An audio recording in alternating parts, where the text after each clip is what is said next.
नमस्कार बालमित्र मैत्रिणींनो. मी मंगला वलगावकर.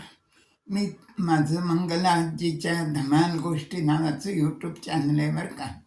आणि त्यावर मी तुम्हाला निरनिराळ्या गोष्टी सांगते, श्लोक सांगते, काही अनुभव सांगते, काही कोडी सांगते आणि मोठ्या माणसांसाठी सुद्धा काही लेख वाचून दाखवते. माझ्या आयुष्यातले अनुभव मी सांगते. तर मला माहिती आहे तुम्हाला गोष्टी तर काय लहान मुलांनाही आवडतात आणि मोठ्या माणसांना सगळ्यांनाच गोष्ट आवडते. तर आज मी आता एक जी गोष्ट सांगणार आहे ना, ती एक लहानशीशी गोष्ट आहे आणि म्हणलं तर तशी ती गमतीची सुद्धा आहे.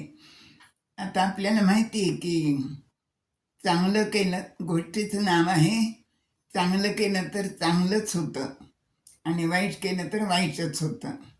म्हणजे गोष्टीचा परिणाम असं नाव देऊया आपण ह्या गोष्टीला.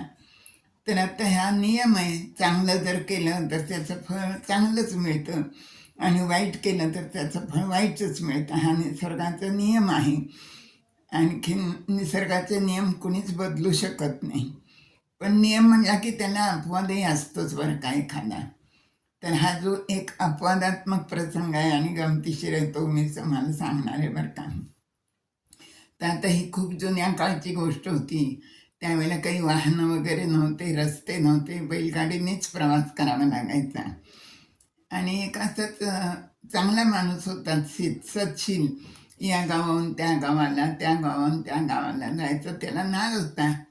तर एकदा तो ह्या गावाहून त्या गावाला जात होता आणि त्या गावाच्या बाहेर काय होतं, महादेवाचं मंदिर होतं बाहेर गावाच्या. आणि छान निसर्गरम्य ठिकाणी होतं मंदिर. जास्त रहदारी नाही, काही नाही, एकांतात मंदिर होतं. आणि मंदिराच्या बाहेर एक बेलाचं सुंदर मोठं झालेलं झाड लावलेलं होतं. डेरेदार झाड होतं अगदी. तर हा माणूस चालला तिथून, तर त्याला एक जण तिथं समाधी लावून बसलेला दिसला बरं का. पद्मासन घालून आणखीन छान समाधी लागलेली होती त्याची आणि समाधी अवस्थेत तो होता. त्याला कोण आलं कोण गेलं काहीच समजत नव्हतं. त्याची समाधी अगदी चांगली लागलेली होती बरं का. मग तो जर प्रवासी होता त्याच्या मनात विचार आला की कोण जाणे हा माणूस किती वर्षांपासून किती दिवसांपासून समाधी लावून बसलाय कुणास ठाऊक. त्याचे सांधे गुडघे खांदे आखडतील इतके दिवस बसून.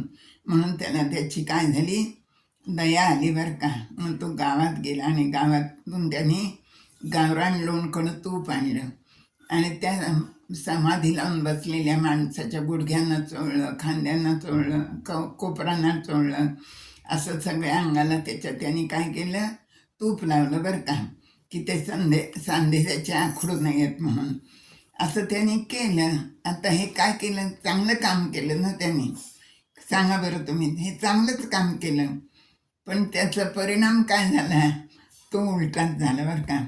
तो माणूस तूप लावून निघून गेला आणि ते तूप लावलेलं असल्यामुळं काय झालं, त्या समाधी लावलेल्या माणसाच्या अंगाला त्या तुपामुळं मुंग्या लागल्या, किडे मकोडे त्याच्या अंगावर चढायला लागले, ते चावायला पण लागले आणि आता त्याची समाधी भंग होती का काय अशी अवस्था आली बरं का. आता तेवढ्यात काय झालं, दुसरा एक माणूस तिथून चालला होता. त्यांनी पाहिलं हा समाधी लावलेला माणूस बसलेला आहे तो.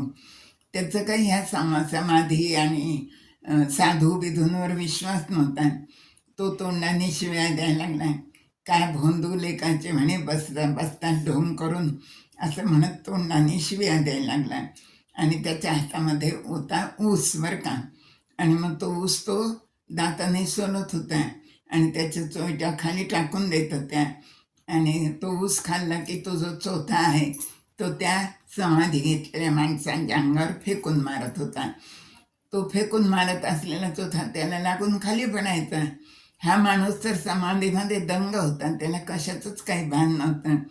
पण तो जो चोथा या माणसाने फेकला, तो चोथा पाहून त्या मुंग्यांना काय वाटलं, आपल्याला काहीतरी गोड रस मिळेल म्हणून त्या सगळ्या मुंग्या त्या माणसाच्या अंगावरून निघाल्या आणि त्या चोथ्याकडे आल्या. किडे मकोडे पण तो चोथा खायला आले. आणि अशा रीतीने त्यांनी वाईट काम केलं होतं पण परिणाम चांगला झाला.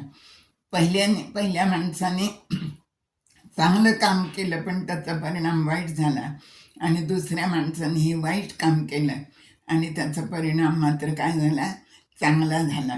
तर ही अशी एक छानशी नवीनच गोष्ट तुम्हाला मी आज सांगितली. धन्यवाद.